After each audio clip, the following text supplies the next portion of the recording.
Some scenes in this program have been reenacted, including the depiction of certain crime scene investigations.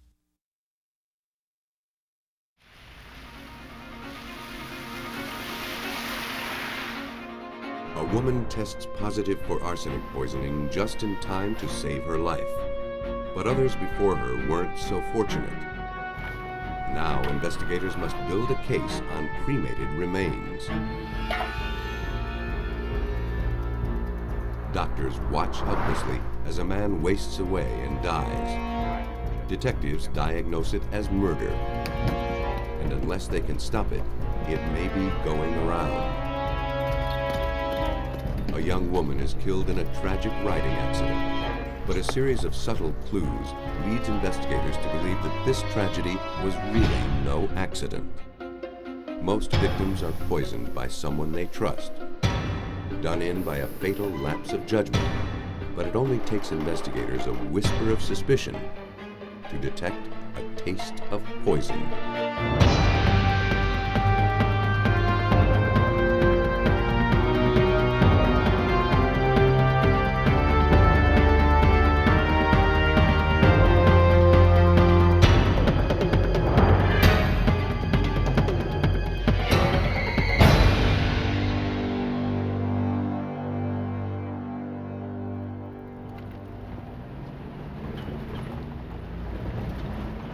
In March of 1988, in the rural town of San Angelo, Texas, paramedics responded to a call at the home of Lita and Algie Nobles. Hey.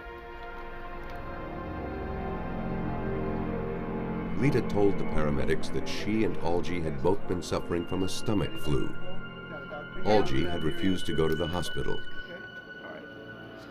3 days after the onset of his symptoms, Lita found Algie unconscious.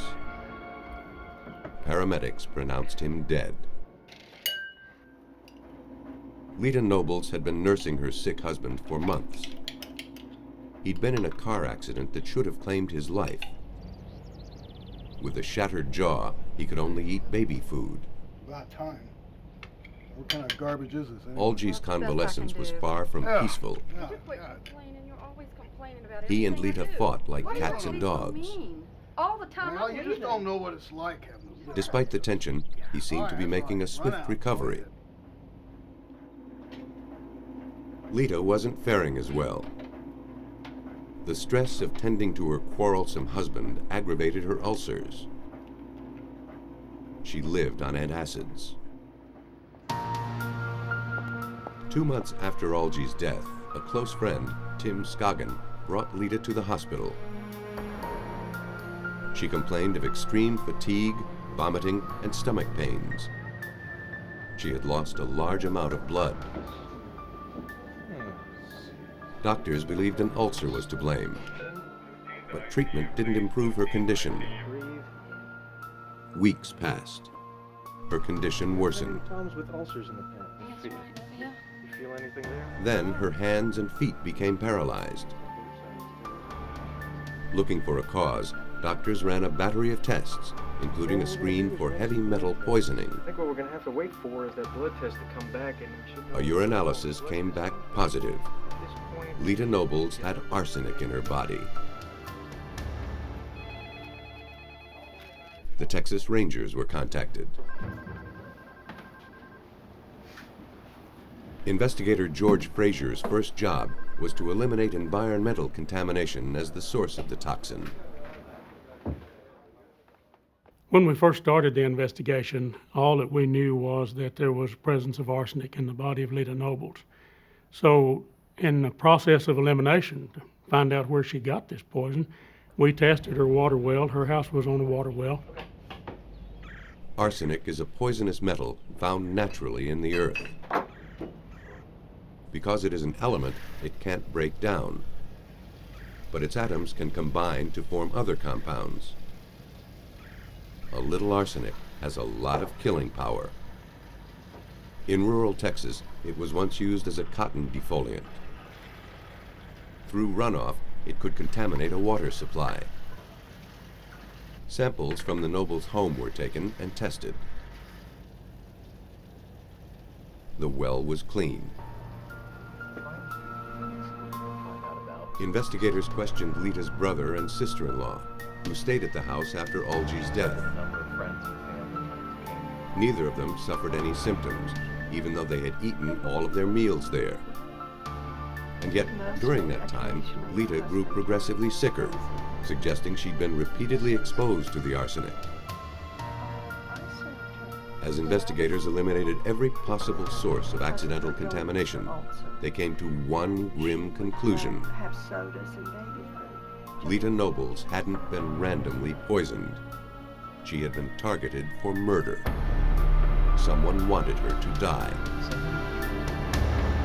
Are you using? Investigators questioned her about who might want her dead. Well, nothing to speak of except what's out in the garage, insecticides and things like that. She pointed the finger at her deceased husband.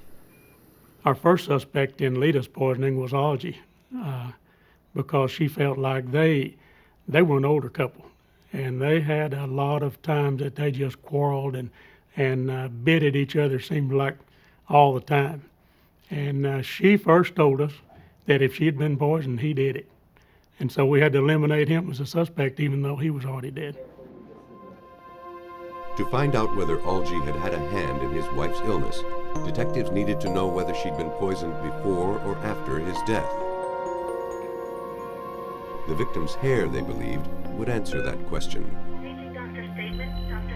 Arsenic stays in hair and fingernails long after it has left the bloodstream. By analyzing those traces, forensic scientists would be able to determine how and when Lita had been poisoned. And if they knew that, they'd have a better idea of who tried to kill her. At Texas A&M University, research chemist Dennis James uses a nuclear reactor to determine the precise amount of trace elements in a given sample.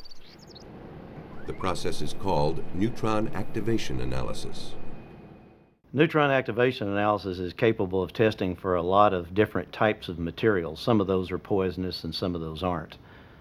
It is particularly sensitive to transition metals and some of the heavy metals in particular.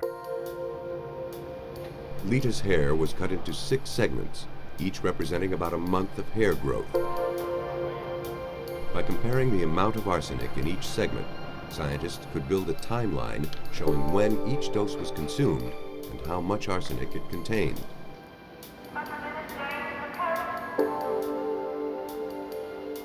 The canister containing the samples is shuttled to the core. There, it is exposed to nuclear energy for 6 hours, during which time some of the elements in the samples absorb subatomic particles and become unstable.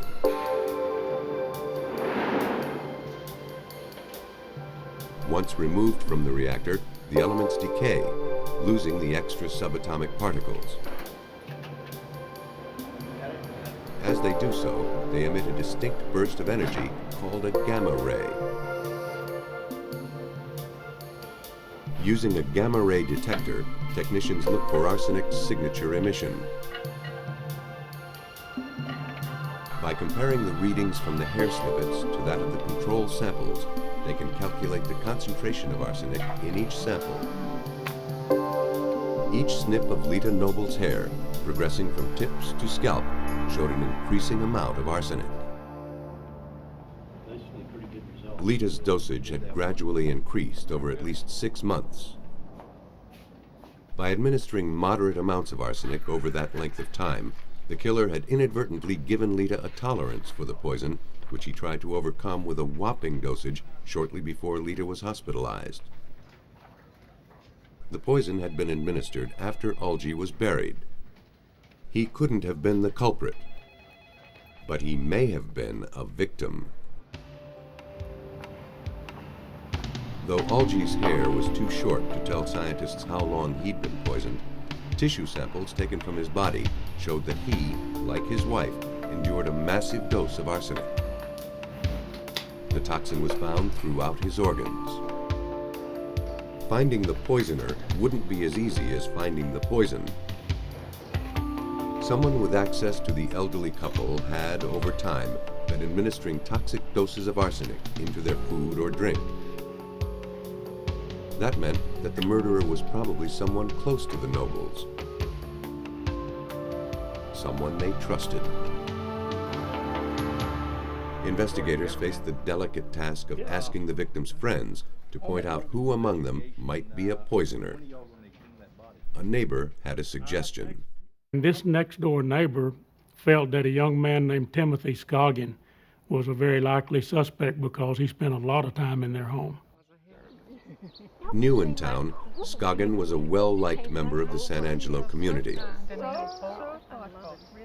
Best known for his skill as a porcelain painter and his willingness to help the town's senior citizens with errands and odd jobs. That's very nice. Short stroke. He was a mortician by trade, but appeared to be doing well in a series of business ventures. It looks beautiful. And he loved to make himself useful.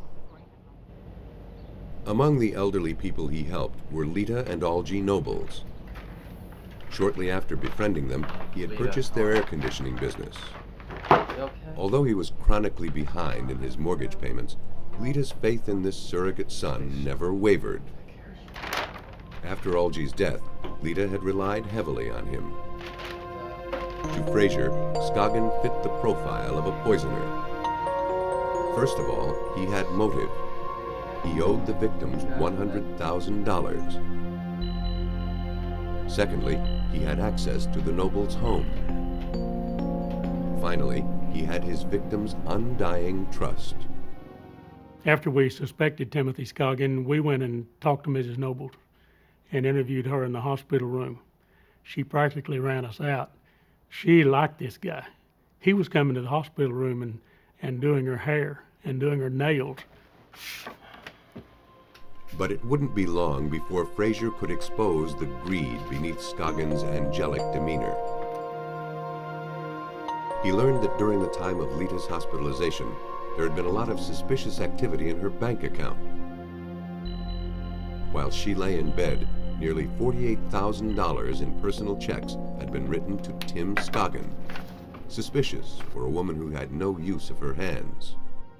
She has these rubber bands and braces on her hands and couldn't sign her name if she wanted to. So we passed those checks in front of her and asked her how she signed those. And that was enough to convince her that he was the one. But check forging doesn't prove homicide. The evidence report, yep. If detectives were going to turn their suspicion into a murder charge, they'd need to know more about what made Tim Scoggin tick. Heard anything yet? A probe into his past convinced investigators that his penchant for poisoning didn't start with Lita and Algie Nobles. And it's very nice, sure.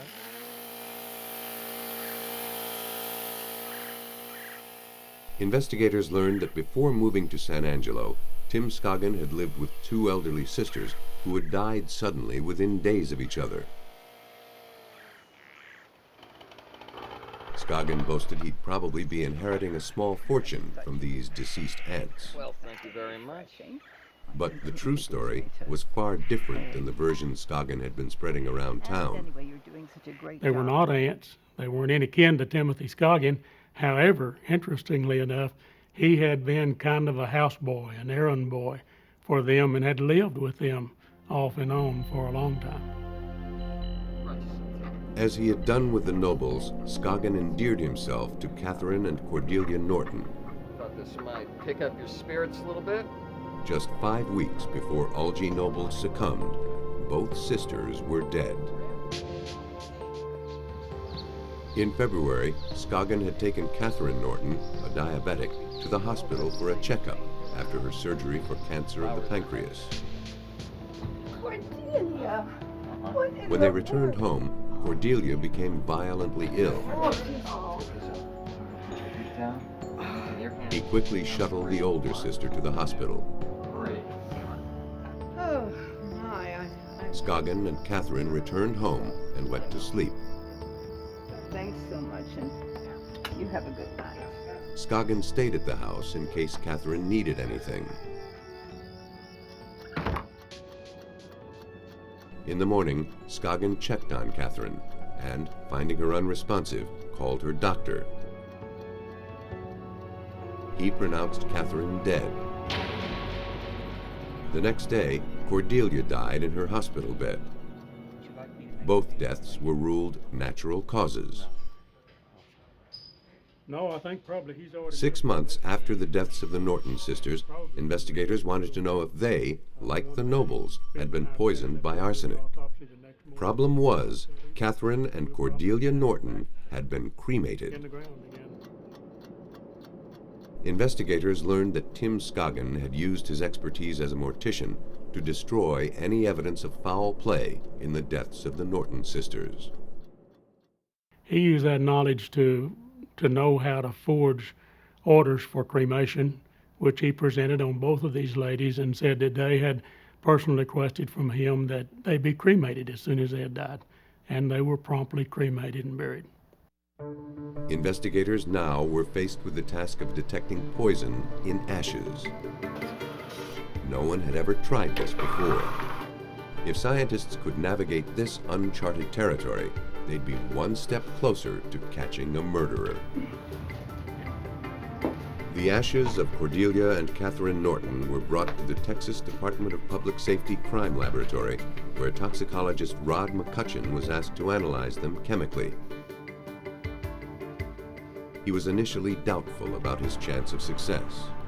I really didn't think there would be much of a chance to find any poison in cremation remains. I'd never heard of anyone trying to do this.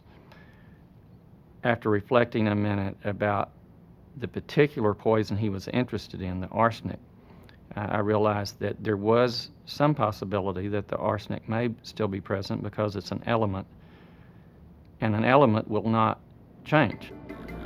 To test for the presence of arsenic, McCutcheon placed the cremated remains in an acidic solution, then heated it. Impurities are burned away. If there is any arsenic, it remains in the liquid. Chemicals are added to turn the arsenic into a gas. It bubbles through a liquid which turns purple in the presence of arsenic. The more arsenic in the sample, the more intense the color. The tests showed that Cordelia's remains contained lethal amounts of arsenic. Catherine's remains showed none. The negative findings in Catherine's ashes actually bolstered the case by serving as a control. Since both sisters had died on the same day and had been cremated in the same oven, the lack of arsenic in one of the samples proved that the ashes were not contaminated by the burning process. Neutron activation analysis confirmed the findings.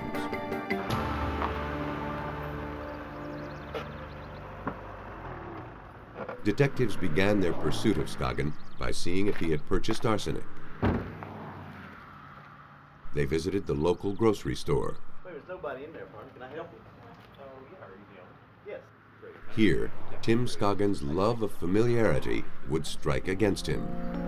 The clerk told detectives that he remembered Scoggin buying a large amount of rat poison shortly before any of the victims died.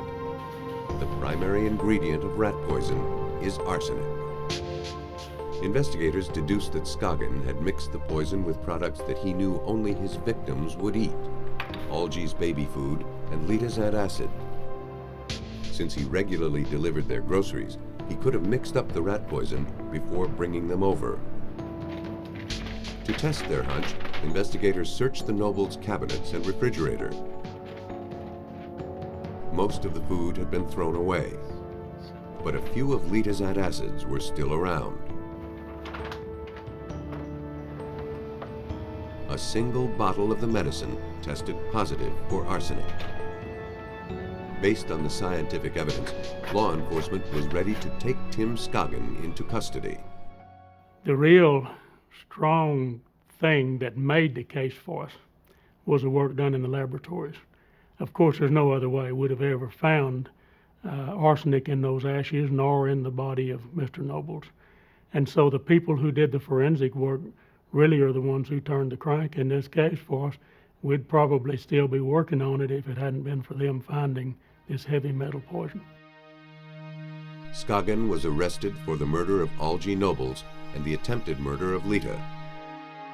He was found guilty and sentenced to life in prison. And even though there was no direct proof that he killed Catherine Norton, investigators believe he tampered with her insulin dosage. He subsequently pleaded guilty to the murders of both sisters and was given 2 50-year sentences.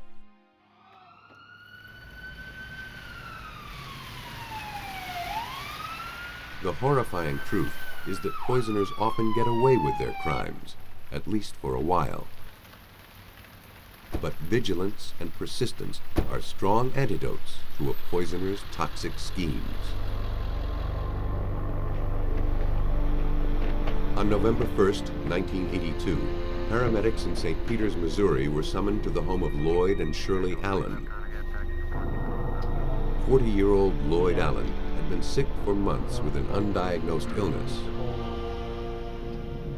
That morning, his wife said, he became violently ill, then lost consciousness.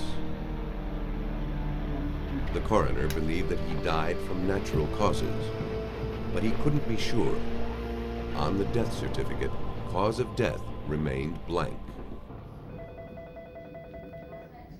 A few days later, Detective Robert Birding of the St. Charles County Sheriff's Department learned of a series of anonymous calls phoned into the local news station. Lloyd Allen hadn't died a natural death, the tipsters said. He'd been poisoned. A canvass of Lloyd Allen's neighbors was initiated, and it was subsequently learned that the anonymous phone calls came from one or more of Lloyd's neighbors. Detective Birding did a routine follow-up to see if the phone calls had any merit. Meantime, authorities prevented the body from being buried, pending investigation.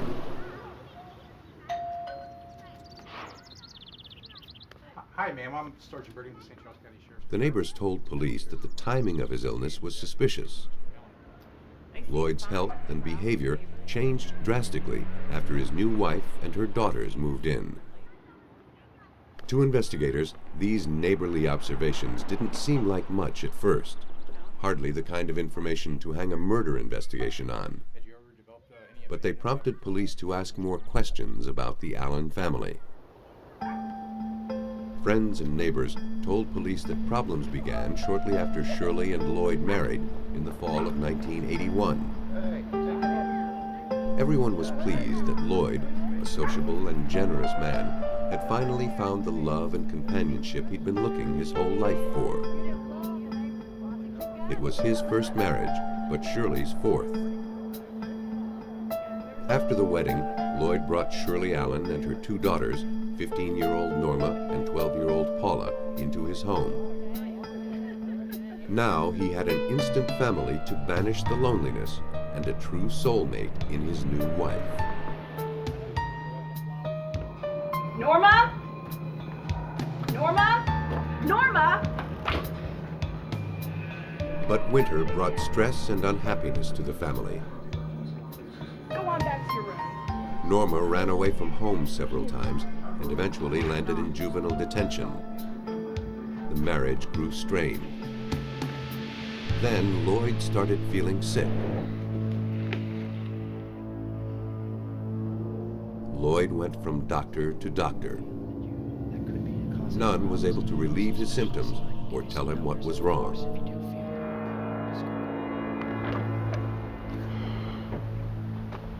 He tried to work around the house and yard, but was too weak to complete any of his projects.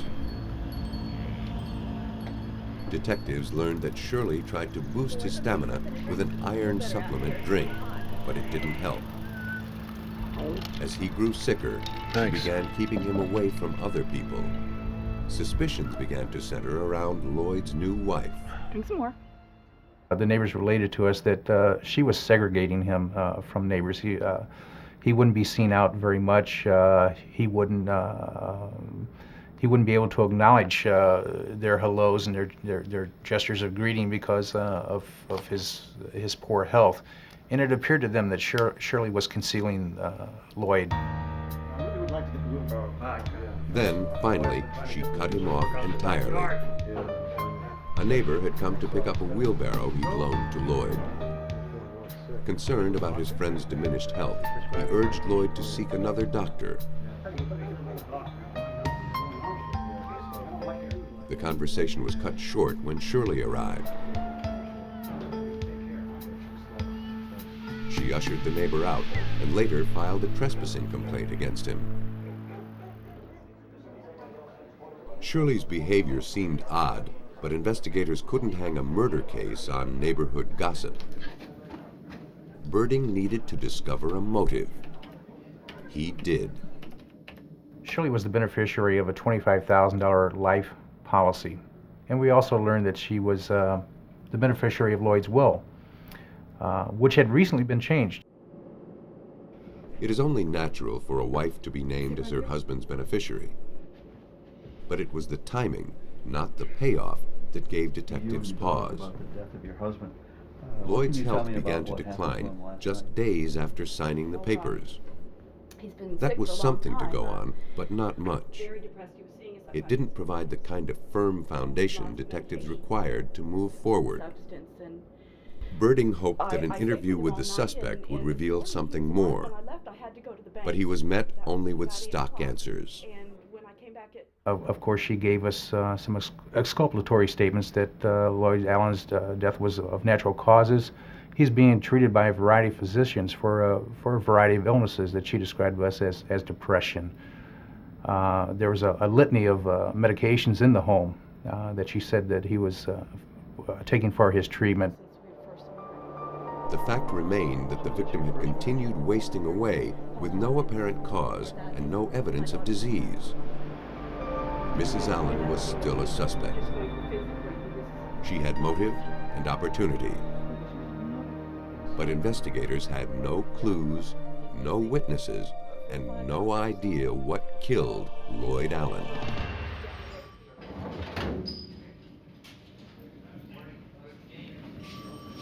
Lloyd Allen was dead, and detectives suspected he was poisoned by his wife. But they had no way of proving it. The investigation stalled. This is in regard to the death of Lloyd Allen. Then police got a break when a witness came forward. I don't want to talk over the phone. Is it possible? 4 days to come after over to my Lloyd's house? death, Shirley's daughter Norma called the 39 sheriff's Drive. department. She told them she was in possession of the poison. The other day Norma I- backed up her story with some evidence. Inside a brown paper bag, detectives found a wine bottle filled with green liquid.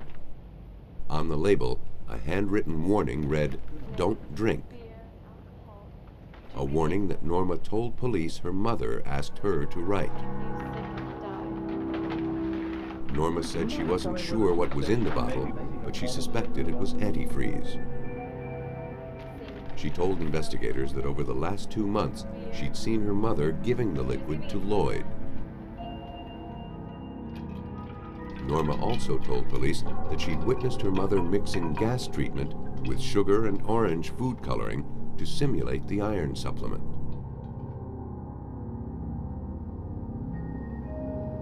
On the day of his death, Norma said, Shirley poured him a dose of pure antifreeze and forced him to drink Maybe we it. should call a doctor.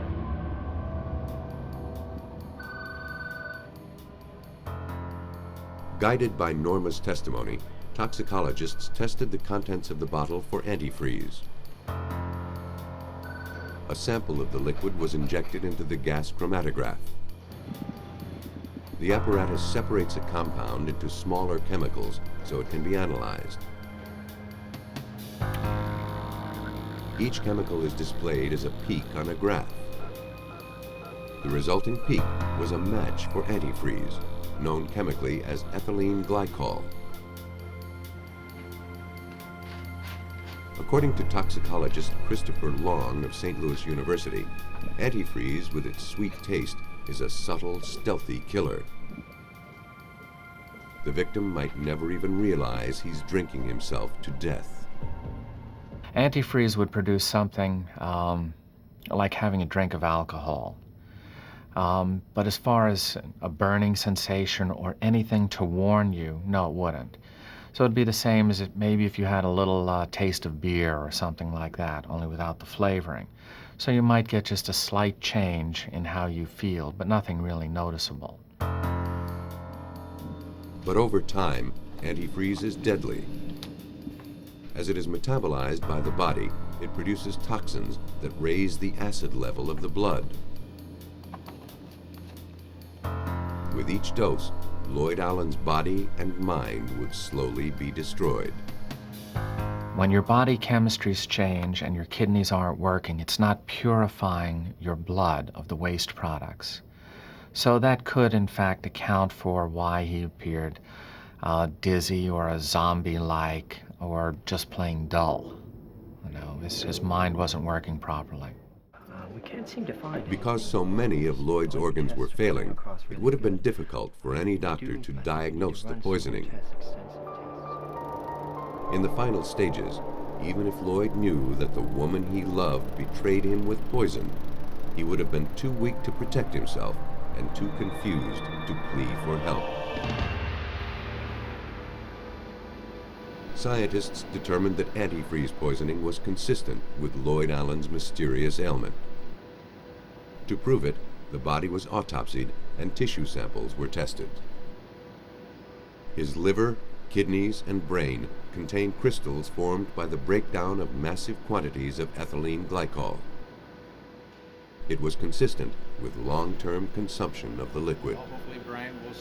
The coroner ruled Lloyd's death a homicide by ethylene glycol poisoning. Detectives had found their poison. Now they had to be sure about the poisoner. Well, Norma was a troubled teenager who'd been at odds with her mother for years. The possibility remained that she had poisoned Lloyd herself to frame her mother. After a series of interviews, that theory was quickly discounted. Norma was truly fond of the victim and had nothing to gain by his death. With the evidence in hand, police arrested Shirley Allen. They were able easily to construct their case against her. A $25,000 life insurance policy gave her the motive to kill her husband. The spiked wine bottle gave her the means. In a trial that lasted only 4 days, she was found guilty of killing Lloyd Allen. Shirley Allen was sentenced to life with no parole for 50 years. She died in prison. Without the forensics evidence and learning that actually Lloyd Allen's body contained ethyl glycol, we would not have had a homicide investigation. We would not have learned of his death as being a homicide, and Shirley Allen most likely would have gotten away with his death. Because of the concern of Lloyd Allen's neighbors, a cunning murderer was brought to justice. It wasn't the only time a crime was exposed when nosy neighbors smelled trouble.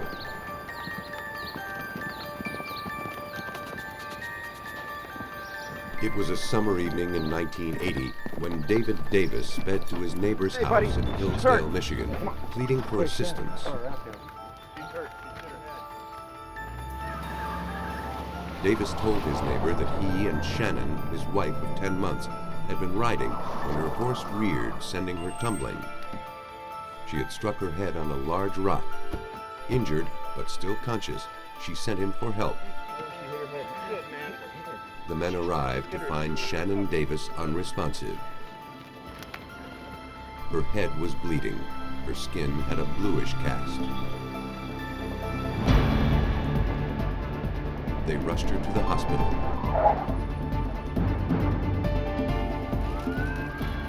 When she arrived, she had no pulse and her pupils were fixed and dilated.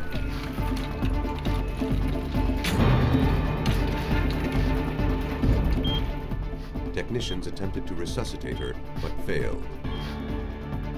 Doctors determined that she had died of a head injury from the fall.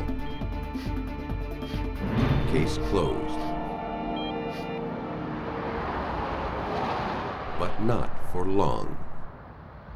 2 months later, the incident came to the attention of Michigan State Police Detective Don Brooks. Brooks had heard that Davis's neighbor had refused to let the case die. The death was ruled to be an accident, but the circumstances were such that he felt this was probably a murder case. Suspicion took root in the neighbor's mind the day after the death when he revisited the scene. He noticed that the branches of a nearby tree were marred by 2 circular bruises, suggesting that horses had been tied there.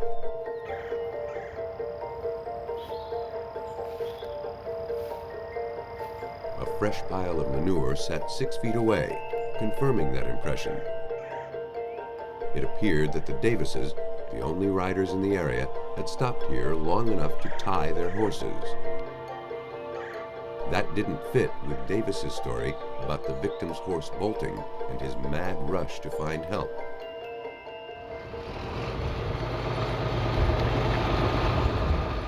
The neighbor, Dick Britton, was also a family friend.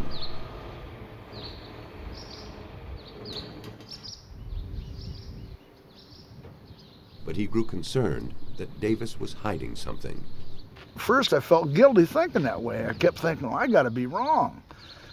But this went on for quite a while, and you just keep thinking, and things just didn't add up, didn't make sense. Shannon and David had been married for only 10 months before the accident, wed after only a 7-week courtship. It was love at first sight. After their marriage, Shannon came to live on Davis's farm. He taught her how to ride.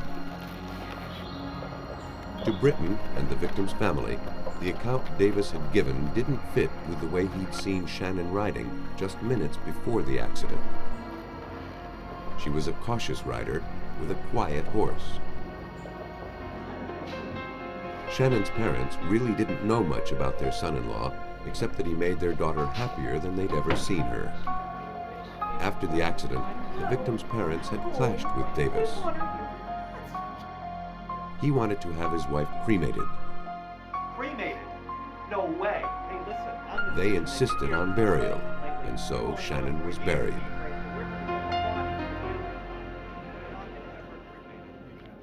At the hospital, Davis told Shannon's family that he had no life insurance for her. The other will benefit by receiving the other. Honey, don't you think that's a little too much? But they learned that weeks before her death, the newlyweds had signed a policy. I have a contract for each of you to sign. Now, Davis was preparing to collect on it.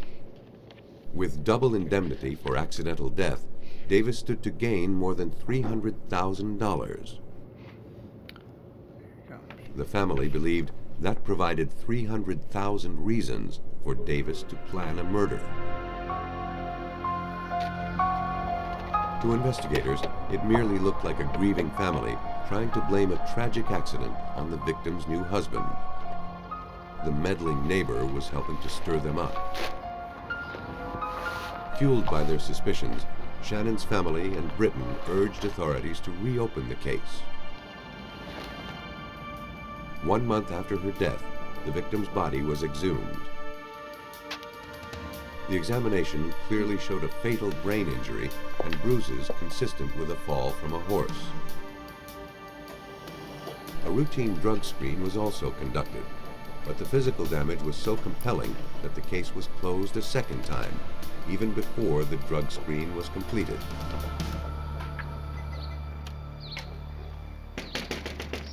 Britton and the family would not let the matter rest.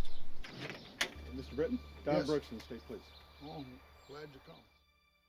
The Detroit Free Press published an article on their suspicions surrounding their daughter's death. It prompted the state attorney's office to get involved. Don Brooks handled the case. I thought to myself, if 50% of this article is accurate, there's a great deal of information to go on, and it's going to be very helpful, and it sure leads one to believe that this is a murder case, not an accident. For Brooks, the capstone of Britton's argument involved the rock which ended the victim's life. It was the only one in the area. It might have been a freak coincidence that she happened to hit her head on it. But in light of the other evidence, this small detail raised big questions. The percentage of someone falling off from a horse in that area and happen to hit their head on the only rock around was so high that that itself should have raised a lot of questions. The closer Brooks looked into the death, the more suspicious he became. Okay, now is this a He sought the results of the drug screen from the autopsy and learned that it too raised some difficult questions. Pile of horse dung. Then over here It was time to seek answers. In the lab, a tissue sample from the autopsy was analyzed by a gas chromatograph. Every substance creates its own peak of a specific length at a specific point. These peaks are called the retention time of the substance. The chromatograph showed a strange chemical in the victim's tissue that matched nothing in the lab's database. No one knew what it was, but before they could pursue it, the case was closed again, and the mystery was buried with the victim. Still convinced that Shannon was murdered, her family pinned their hopes on this mysterious peak, pressuring investigators to study it further. Technicians toiled for weeks, but couldn't identify the compound. They ruled out instrument error. They simulated the conditions of embalming and burial on sample tissues to see if the victim's tissue was contaminated after death. No matter what they did, they couldn't isolate the chemical. All they knew was that there was something in the victim's body that shouldn't have been there. And they had no idea what it was. 4 months after the tragic horseback riding fall that ended Shannon Davis's life, grave suspicions swirled around the so-called accident. Based on the questionable crime scene, the insurance money, and the curious lab results, Brooks was convinced that foul play was involved in the victim's death. Now he had to prove it. You put it all together, and it was very obvious to me that this was a murder case. He set his crosshairs on the victim's husband, David Davis. But Davis had moved to Florida. Investigators had no choice but to watch him go. Though the circumstantial evidence was heaped against him, there was no solid proof that he lied about the accident. Even if I received a confession from Dave Davis, we still had the problem with the autopsy saying that those injuries were consistent with falling off from a horse, striking the head, and the cause of death was the injury to the brain. So that became the challenge of the medical community at that point. The case teetered on the mysterious chemical peak. Uncovering its relationship, if any, to the victim's death was the last chance detectives had to foil what might otherwise prove to be the perfect crime. Unable to determine what the compound was, Brooks reviewed the other facts of the crime. What he couldn't figure out was how the victim could have been unlucky enough to have struck that solitary rock. Brooks mulled various scenarios over with his colleagues, but none seemed to work. Then, a moment of inspiration struck, revealing a scheme that would tie up all the loose ends and explain the mystery chemical. If this young lady was paralyzed in some way, you know, her muscular system, her nervous system was paralyzed in such a way where she couldn't resist and he could create the injury he wanted. Investigators believed that the victim was immobilized before her head was intentionally struck against the rock. They began searching for a chemical that would fit a killer's criteria. A drug that could immobilize quickly, then leave little trace. It would also have to be easy to obtain without rousing suspicion. What could it be, and where would they find it? Since Davis lived on a farm, it was likely that he had access to compounds designed for animals. Detectives interviewed one of the vets employed by Davis. He described a litany of sedatives and tranquilizers. Among them was a drug that seemed a likely candidate. Succinylcholine is a powerful muscle relaxant. In humans, it can paralyze the respiratory system in seconds. Because it breaks down into chemicals naturally found in the body, SCH is considered a nearly perfect murder weapon, one that wouldn't show up in a gas chromatograph. At Brooks's request, toxicologist Tom Carroll of the Medical College of Ohio tested it anyway. So I immediately went over to our pharmacy, got some succinylcholine, and was able to put it onto the gas chromatograph, and it had the exact same retention time as our unknown peak. Bingo. We thought we had something. To confirm the results, the chromatograph was recalibrated and the SCH retested a total of 5 times. Each time, the results were identical. But for absolute confirmation, the tissue samples had to be tested on the more sensitive mass spectrometer to see if the chemical could be isolated that way. The samples were sent to 2 labs for fine-tuned analysis. Unfortunately, neither of the mass spectrometers could distinguish the chemical in the victim's tissues. Carroll took the SCH and the tissue samples to Stockholm, Sweden, where scientists were experimenting with methods to analyze chemicals very similar to SCH. Shannon's tissues were tested in the spectrometer there. The initial results were disappointing. Test after test failed to reveal the chemical. If they couldn't find it, then Davis would have committed the perfect crime. Carroll wouldn't allow that to happen. Investigators pressed on. The precision that made the spectrometer so sensitive also made it temperamental. After scores of attempts, a tiny adjustment to the temperature of the equipment brought hard-won success. Boom. We had found it. And I mean, you talk about a celebration. This was some hooping and hollering that you never believed. From there on out, it was simply a matter of doing more extractions, getting all the data necessary. We were now able to identify it in the tissues. Now, investigators had to determine how the chemical was introduced into the victim's body. More than a year after her death, the victim was re-exhumed and a new autopsy performed to look for a likely site of injection. It revealed extensive bruising on the left. These injuries told of a hard fall. The right side was uninjured, except for 2 curious marks, one on her shoulder, one on her wrist. These 2 bruises represented the faint tracks of a killer's needle. They had been overlooked before because no one suspected that a needle was used in the crime. As investigators prepared their findings, they thought their long struggle was over.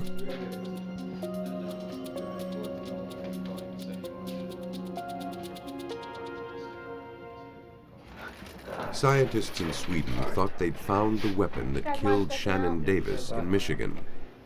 Through sheer diligence, they perfected a way to isolate traces of deadly SCH from human tissue. The jubilant team told investigators that they could now arrest the suspect, David Davis. We told Don Brooks, and we told him back there, we got it. Get him. Can't do that. The method has not been scientifically evaluated yet. The success of their test relied on an experimental method for preparing the tissue sample. Before a new forensic technique can be accepted in the courtroom, other scientists must evaluate it. The process can take years. But because of the gravity of the case, Carroll's findings were reviewed and published in a matter of weeks. Scientists had successfully proven that SCH had a role in the death of Shannon Davis. Brooks's theory had proved correct. According to the prosecution scenario, Davis set out to kill his wife on their way home from the Britons. He tied the horses, then went after Shannon with a syringe, injecting her twice with the lethal drug. for that second injection site to be delivered, she would probably have had to have been paralyzed at that point because it was precisely right on the vein. This bruise up here was probably as a result of the struggle while he's injecting her, while she still had some life in her.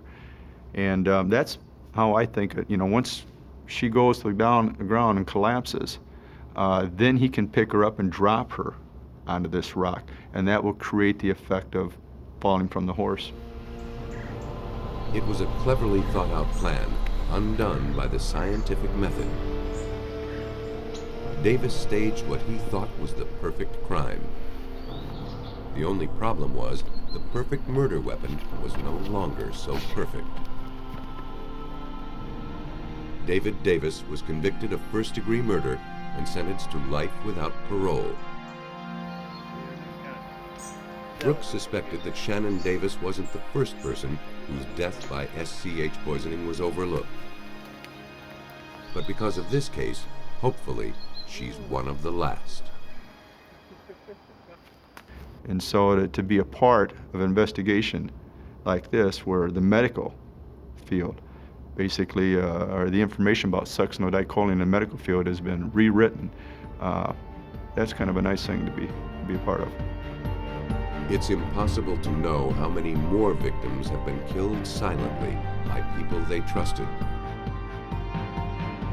Poisoners may never lay a hand on their victims, but with advancing forensics techniques, it's getting harder to escape without leaving a print.